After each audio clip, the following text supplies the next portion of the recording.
Welcome to this virtual voting village talk, Vulnerability Disclosures for Voting Systems, a deep dive into vulnerability disclosure programs among the most popular voting system vendors. Thanks for coming. I wish I could be there in Vegas with you, but alas, the COVID weather is just too severe, so couldn't make it this year. Next year, for sure, right? So yeah, I'm Todd Beardsley. I am the Director of Research at Rapid7, and I deal with vulnerability disclosure pretty regularly. And I also, incidentally, care about election security and election integrity. And because of that, I'm also an election judge here in Travis County, Texas. If you want to find me or look up my stuff, a great starting point is keybase.io/ToddB. All my Twitters and all my stuff is there, so check it out there. But enough about me. On to the voting machines that we're all interested in hacking, I guess.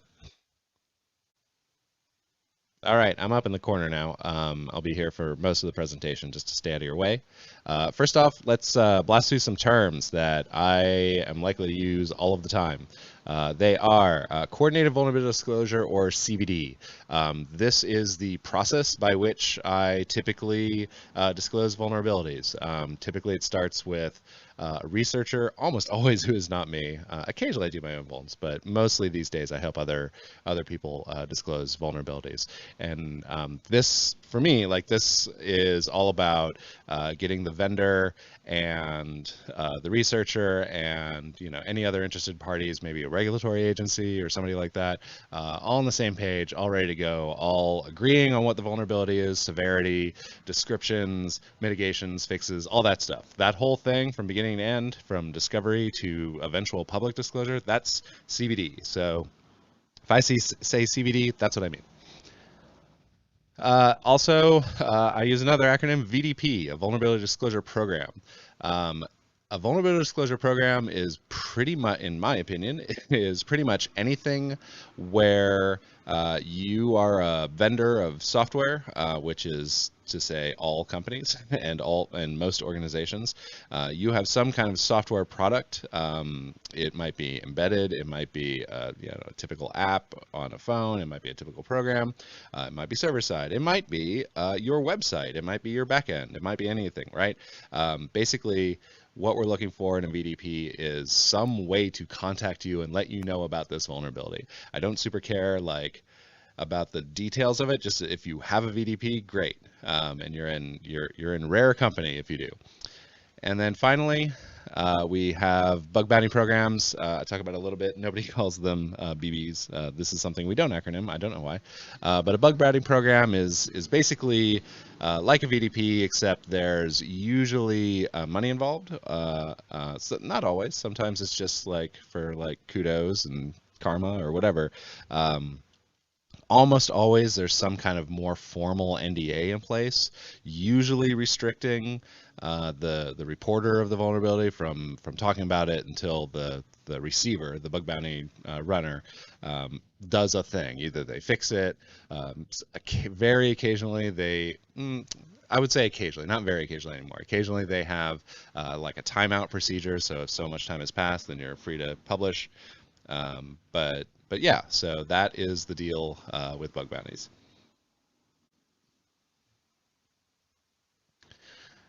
So actually finding VDPs in the wild is not terribly hard. I look at a few things. I look at BugCrowd, HackerOne, and Disclose.io.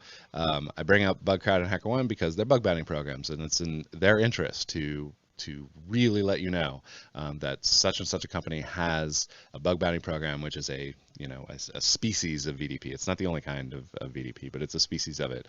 Disclose.io and BugCrowd are like this, and Disclose.io runs a pretty nice community sorted directory of vulnerability disclosure programs, right?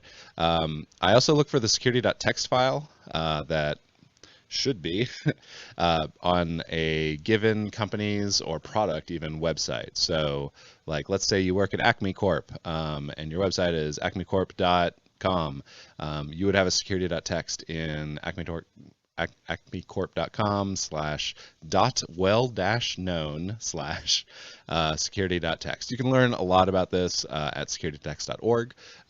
It is a great way to tell people, and it's like well, let me back up. It's a great way to tell people about your vulnerability disclosure program, what the policy is, who to contact, a PGP key, languages, all kind of stuff can go in there. But the minimum is like some kind of contact information. I look for that basically second these days. I'm usually disappointed. Sometimes I come across one. And then finally, if those don't pan out, I Google dork around, right, for vulnerability, for the word disclosure, for the word security, and whatever the organization or the product name is. Typically, if all of these fail, this tends to succeed. It's a very jargony sort of business we're in with vulnerability disclosure. So these words all together, almost always first page, great SEO, right?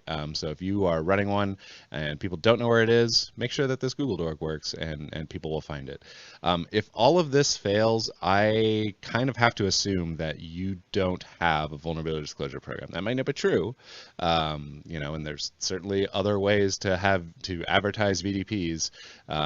But if it's not one of these like 5 things, basically, it is effectively invisible to certainly me, and I would say most people who are in the business of vulnerability disclosure. And by business, I mean charity, almost always. Bug bounty programs are a little bit special, and they tend to have their own thing. But again, and it's totally possible to run a bug bounty program without Bugcrowd or HackerOne, for sure. But if you're running your own homegrown bug bounty program and you're not hitting that Google Dork or not hitting that security.text, this is an easy problem to solve. So let's take a look at the Fortune 500 just for context. This is not, none of these voting system manufacturers are in the Fortune 500, but we can take a look at the Fortune 500 and see what's going on there, like kind of just a level set, like how common are VDPs out in the real world? This is the world of name brands, the most successful and highest revenue companies, lots of tech companies, lots of manufacturing companies, lots of everything, right, in the Fortune 500. Back in March, I ran around and counted all of these using exactly that methodology I just talked about. And you can read that report if you like. It's on Rapid7. If you just do like Rapid7 ICER, you'll find it. It's the Industry Cyber Exposure Report. And if this were in person, I would ask for people to guess how many of the Fortune 500 have a VDP. And then I would chortle and say, you're wrong, because it's actually this many.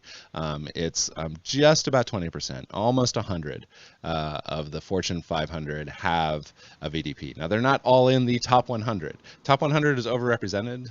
Fortune 100 has about 40% of these, and then the rest are kind of scattered throughout the remaining 400. But that gives us an idea of well, how common are these, right?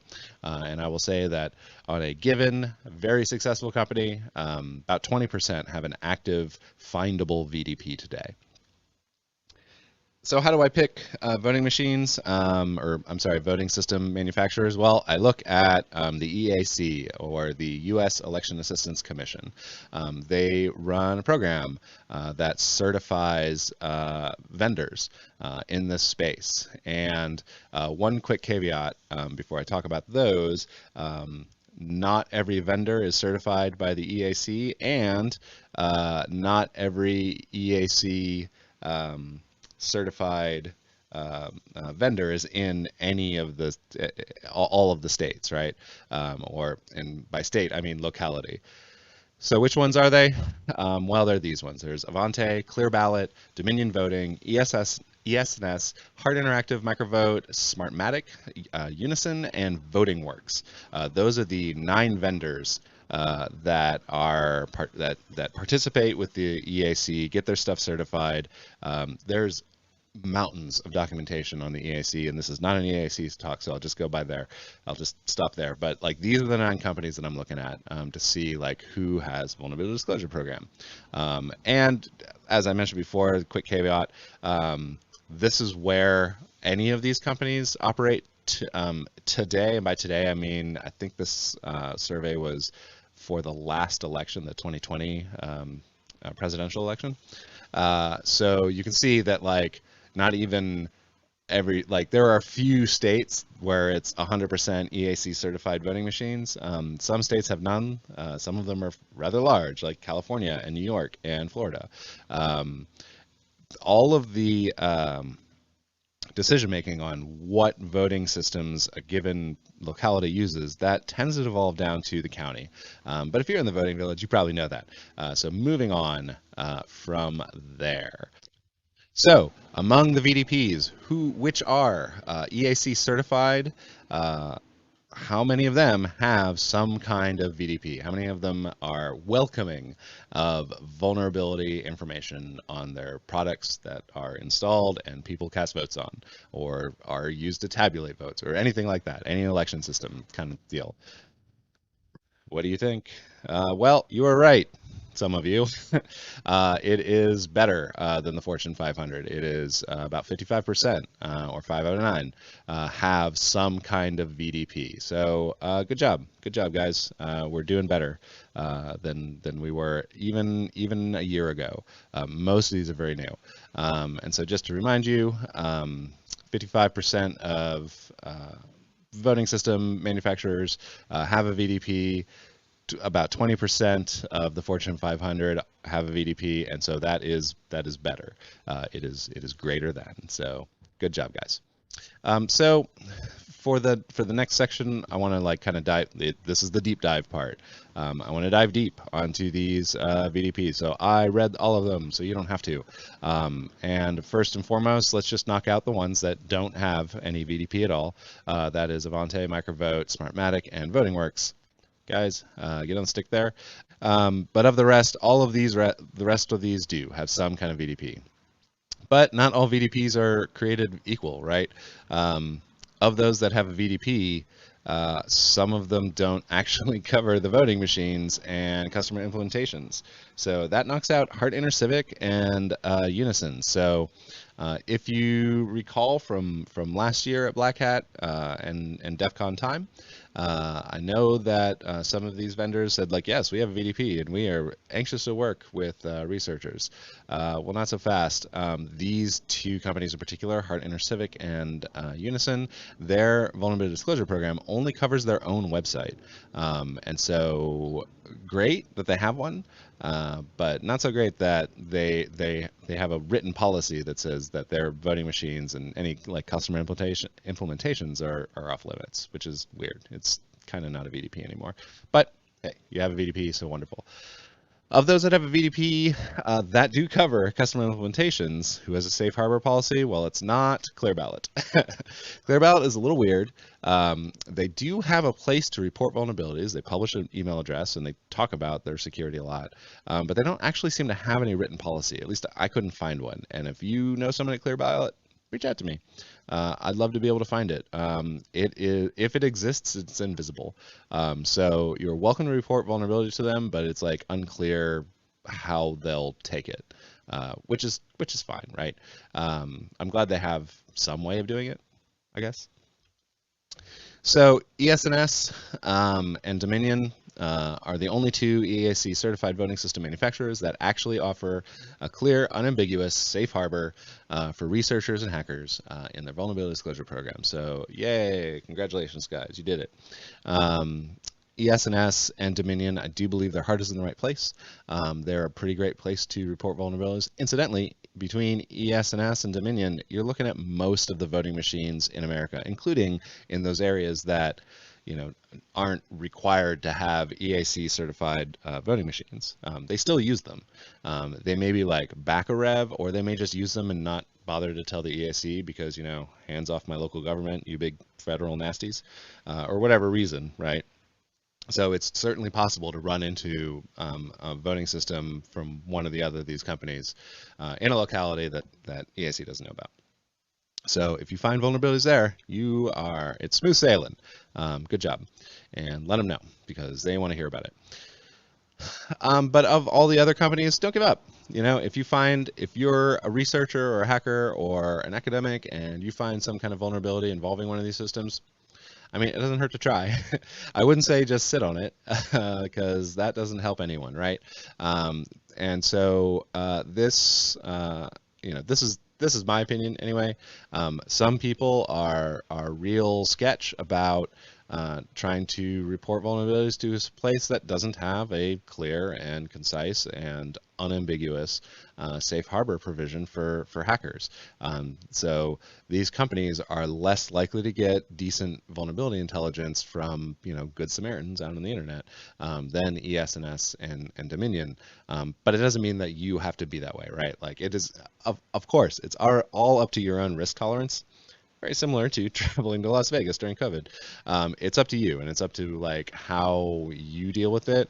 But basically, like if you have a vulnerability on a voting system manufacturer that's not on that list, or which is on that list, but their terms are like real restrictive, or they might be on the list. Like you found an issue, but you're not super sure what it's for. Like maybe you found some kind of SQL injection bug in some, in like an e-poll book that's online or something like that, right? Like it's not directly it's not like a voting machine compromise, but it's a backend system compromise, or like maybe a middleware or a front end for some county, like, and it may be run by one of these companies. These companies don't just produce voting machines, as you know. They often do the end-to-end management of the voting machines, the ballot box, the e-poll books, the collection, all of the stuff, right?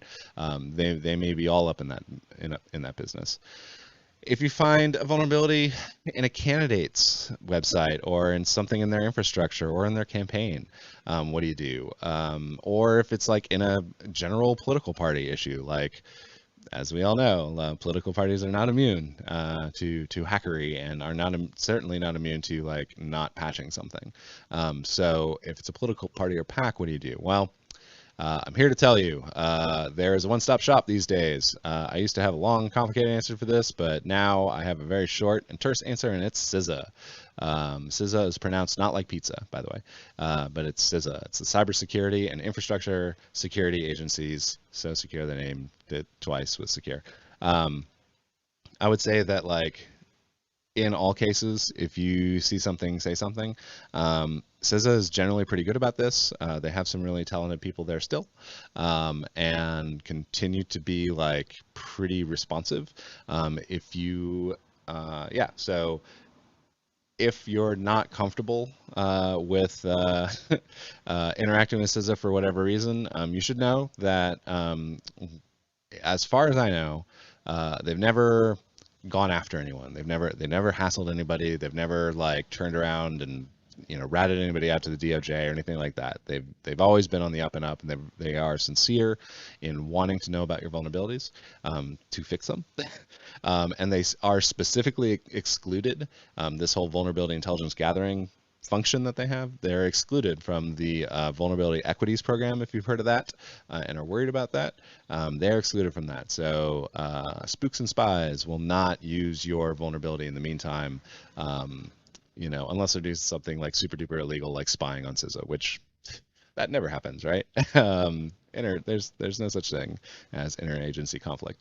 But they're a great backstop for basically anything related to civilian government, including these issues. So I urge you, get in touch with CISA, and they will take care of you. If you have a bad experience with CISA, let me know, and I will I don't know, be your champion and your white knight, I guess.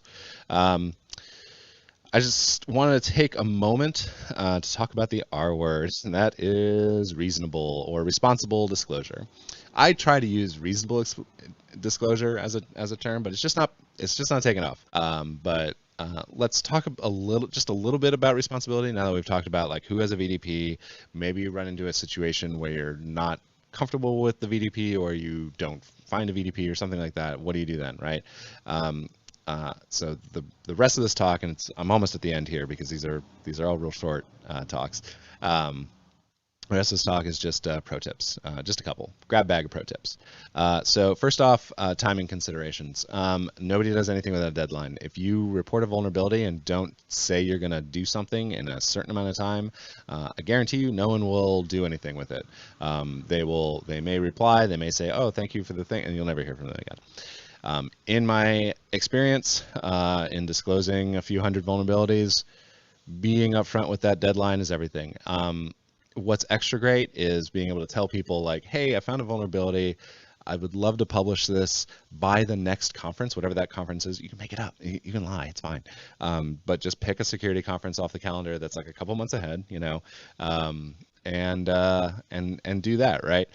Provide them with regular reminders that this deadline is approaching and you have to do the thing. If you want to say a conference or a CFP, or just say a date, or if like you work at a company or whatever and you want to publish these things on your company's blog, like I do all the time, let them know. You don't have to be a jerk about it. You don't have to say like, hey, I haven't heard from you in like 6 hours and what's the deal here and blah, blah, blah. Like, you should know that like vulnerability disclosure from the receiving end is usually a pretty emotional event. So anything like, I strongly urge you to go hang out with the social engineering folks over in social engineering land and learn how to make people believe that you're on their side. I guess is the best way to put it. But yeah, you don't have to be a jerk about it. Allow for extensions on your deadline. If you have a deadline in mind, know that things happen and sometimes deadlines slip. So if you're using the conference excuse, super. That is, I think, okay. Nobody cares about your conference, by the way. You care about it. They definitely do not. So if you blow through it, then you have mechanisms, of disclosing without specifically naming the vendor, and you can give that up, right? And say like, well, listen, I'm going to publish some details, but I won't say your name and I won't say who it is, and I'll black out all your logos, and then they'll feel cared for if you do something like that. And I don't know how to do it any way, but try not to notice these bugs right before or right after an election, because of reasons. Since 2016, the general public is aware of us and aware of our activities here, and so if you go to the news and say like, hey, I know about a vulnerability in, Dominion or ES&S or whoever, and you disclose that like 2 or 3 days before an election, you're causing a bunch of chaos. Now, maybe that's what you want to do. Maybe that's your thing. Not my thing, but maybe that's your thing. I strongly urge you to not do that. If you want, like, the best time to disclose bugs is like today, right now. We are a year before the next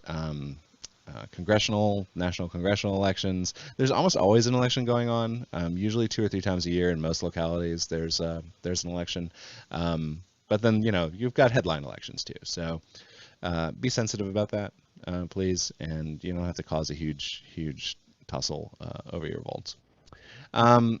Just as an aside, these 3 companies do have VDPs, and they state in no uncertain terms the kinds of deadlines they expect, which is great. It's good for you, like now, and that actually gives you a huge amount of ammunition, because you can tell these companies like, hey man, you said 120 days, so that's coming up. And they will still